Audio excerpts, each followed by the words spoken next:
నమస్తే అమ్మా. నమస్తే అమ్మా. అన్నా చెల్లెళ్ళ అనుబంధం తెలిపేది రాఖీ పౌర్ణమి. అవునా? శ్రావణ మాసం. హ్మ్. అంటే మేము బోలెడన్ని రాఖీలు కొనుక్కొని ముందు రోజు నలుగురు అక్క చెల్లెళ్ళం మేము. మా తమ్ముడికి ఎవరు కాస్ట్‌లీ రాఖీ తీసుకెళ్తారని పోటాపోటీగా ఎళ్తుంటాం. కానీ అసలు తంతు అది కాదు. దాని వెనకాల మంచి అర్థం, పరమార్థం ఉంది ఓహ్! అని హ్మ్. ఇప్పుడు అమ్మ చెప్తారు మనకి. ఆహా!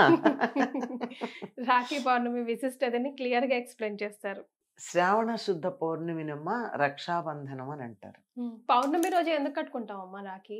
పౌర్ణమి నాడు అంటే, ఈనాడు ఒకప్పుడు ఒకళ్ళు రక్ష కట్టారు అని మనకి చెప్పుకుంటూ ఉంటామన్నమాట. హ్మ్.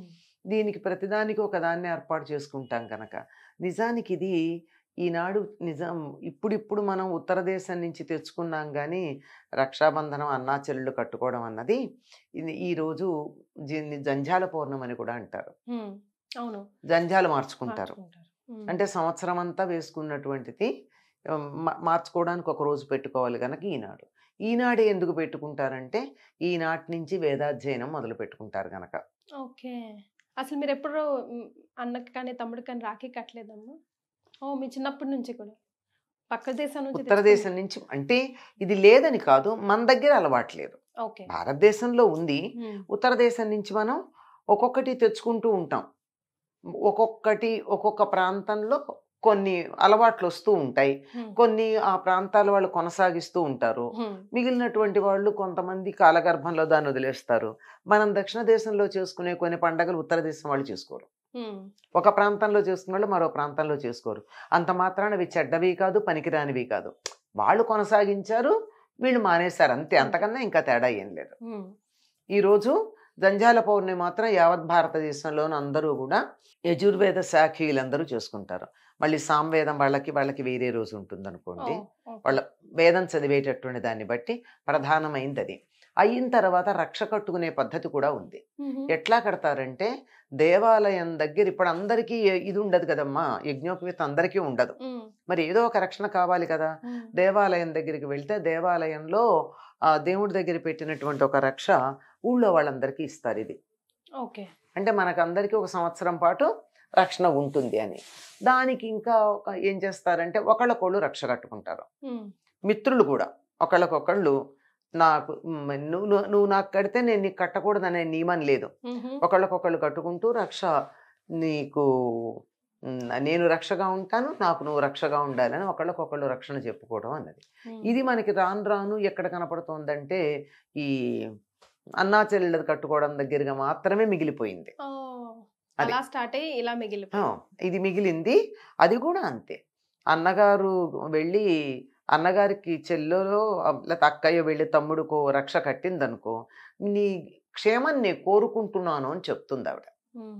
నీ క్షేమం నేను కోరుకుంటున్నానంటే, నీ రక్షణ నేను చేస్తానట. మగ పిల్లాడు గదా! రక్షణ చేస్తానని అతనంటాడు. హ్మ్. నీ కుటుంబం క్షేమంగా ఉండాలని అక్క చెప్పడం ఉంటుంది.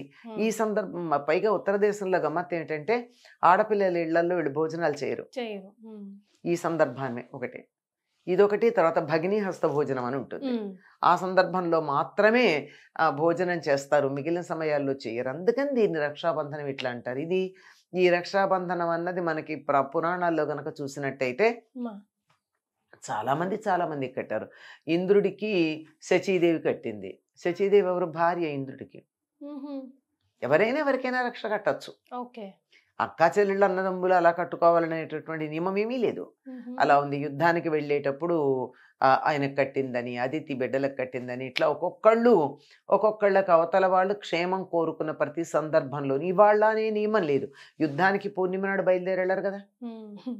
ఇట్లా ప్రతి సందర్భంలోనూ కట్టిందని మనకి చరిత్రలో ఆహ్, హ్మ్, ఆవిడ పృథ్వీరాజుకి పురుషోత్తముడికి ఆవిడ కట్టింది. అలెగ్జాండర్ ప్రియురాలు. హ్మ్. అందువల్ల పురుషోత్తముడు అలెగ్జాండర్‌ని చంపకుండా ఉన్నాడు అని చెప్పి ఒక కథ మనం లోకంలో వ్యాప్తి చెందింది. అందువల్ల అక్క చెల్లెళ్ళు, అన్నదమ్ములు అనేది మనకి వ్యాప్తి చెందింది. ఇందులో దోషం కూడా ఏం లేదు. హ్మ్. ఎవరికైనా కట్టొచ్చు కనుక అక్క చెల్లెళ్ళు, అన్నదమ్ములు కట్టుకోవచ్చు. మిత్రులు ఒకళ్ళకొకళ్ళు కట్టుకోవచ్చు. హ్మ్. తప్పనిసరిగా కొద్ది కాలం క్రితం దేవాలయాల్లో దేవుడి యొక్క రక్ష కావాలని అనుకుని అది అక్కడి నుంచి తెచ్చుకుని అందరూ కట్టుకోవడం అనేది ఉండేది. అమ్మ హ్మ్. రక్షాబంధనం కట్టేవాళ్ళు కానీ, కట్టించుకునే వాళ్ళు కానీ, హ్మ్. చెప్పే మంత్రం ఏదైనా ఉందా? ఉన్నదమ్మా. ఉమ్. ఏనబద్ధో బలిరాజా దానవేంద్రో మహాబలః తే త్వామపి బధ్నామి రక్షే మాచల మాచల.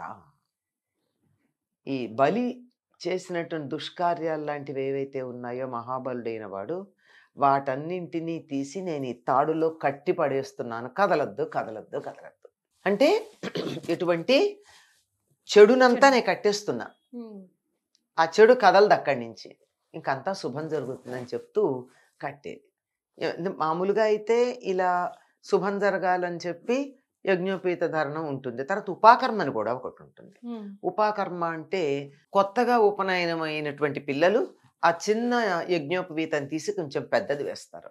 ఓకే. అప్పటిదాకా దానికి చిన్న లేడీ చర్మం మొక్క ఒకటి ఉంటుంది, దానికి ఉమ్. ముంజి, ఆ ముంజి తీసేస్తారు. ఓ. మౌంజి లేక ముంజి అది తీసేసి మామూలు యజ్ఞోపవీతం వేస్తారు. ఉహు. అంటే ఇప్పటి నుంచి చదువుకోవడానికి బయలుదేరి పెడతాడనమాట పిల్లవాడు ఉమ్. గురువుతో పాటు. దానికి సంకేతం అమ్మ. దానికి సంకేతంగా అంటే ఒకప్పటి పద్ధతి. ఇప్పుడేముందమ్మా బుడుగు ఎప్పుడు చేస్తున్నారు, మరి. పెళ్ళికి కాస్త ముందు చేస్తున్నారు. ఉమ్. అందువల్ల అదే చదువు అంతా అయిపోయాక చేస్తున్నారు. ఒకప్పుడు ఒడుగు చేయడం అన్నది అక్షరాభ్యాసంతో సమానం. అట్లా ఉన్న రోజుల మాట అనమాట. అలా ఉంటుంది. దాన్ని ముంజి విడుపు అంటారు. లేదు పెద్దవాళ్ళు అయినట్టయితే యజ్ఞోపీతం మార్చుకుంటారు. మిగిలినట్టు మరి మాకేంటండి, మాకు యజ్ఞోపీతం లేదు కదా, ఉమ్. మరి మాకు కూడా ఏదన్నా కావాలి కదా, అది దానికి ఈ రక్షాబంధనం. అయితే అమ్మా, ఉమ్. ఒకప్పుడు అన్న తమ్ముళ్ళ బంధం కానీ, అక్క చెల్లెళ్ళ బంధం కానీ, అక్క అన్న తమ్ముళ్ళ బంధం కానీ చాలా డిఫరెంట్. ఇప్పుడు ఆ ఈక్వేషన్సే వేరు. లేదమ్మా, ఇప్పుడు ఇవి కూడా వ్యాపారం అయిపోయినాయి. ఉమ్. వ్యాపారమైనా పర్వాలేదుగా, నువ్వు నాకేమిస్తావు నేను నీకేమిస్తా అన్న వరకు కూడా పర్వాలేదు, కానీ ఒకళ్ళనొకళ్ళు మోసం చేసుకోవడం దాకా కూడా వచ్చినప్పుడు వాటి గురించి మనం మాట్లాడుకోకుండా ఉండడం మంచిదేమో. వాటిని ప్రచారం చేయకుండా వీలైనంత వరకు ఇది అసలు మాట్లాడడానికి కూడా తగింది కాదు, నోరు మూసుకోండి అని చెప్పే పరిస్థితులు వస్తే ఏమైనా కొద్దిగా మార్పు వస్తుందేమో ఆలోచించాలి. ఉమ్. అన్న చెల్లెల బంధం గురించి కానీ, అక్క చెల్లెల బంధం గురించి కానీ ఎంతో మంది కవులు ఎంతో బాగా చెప్పారు. కానీ మనం మాత్రం సంవత్సరానికి ఒకేసారి ఈ రాఖీ పౌర్ణమి పుణ్యమాని గుర్తు చేసుకుంటున్నట్టు అదే అయిపోయింది. గుర్తు చేసుకుంటాం. తర్వాత మళ్ళీ భగినీ హస్త భోజనం అని వెళ్ళి ఉమ్. భయ్యా దూజ్ అంటారు కదా, ఉమ్. దీపావళి అయిన తర్వాత అప్పుడు వెళ్ళి తినడం. ఇది కూడా మనకు ఉత్తర దేశంలోనే బాగా కనపడుతుంది. ఈ మధ్య కాలంలో మనకి ఇక్కడ కనపడుతూ ఉంది. చాలా సంతోషం అమ్మా. ధన్యవాదాలు. నమస్తే అమ్మ.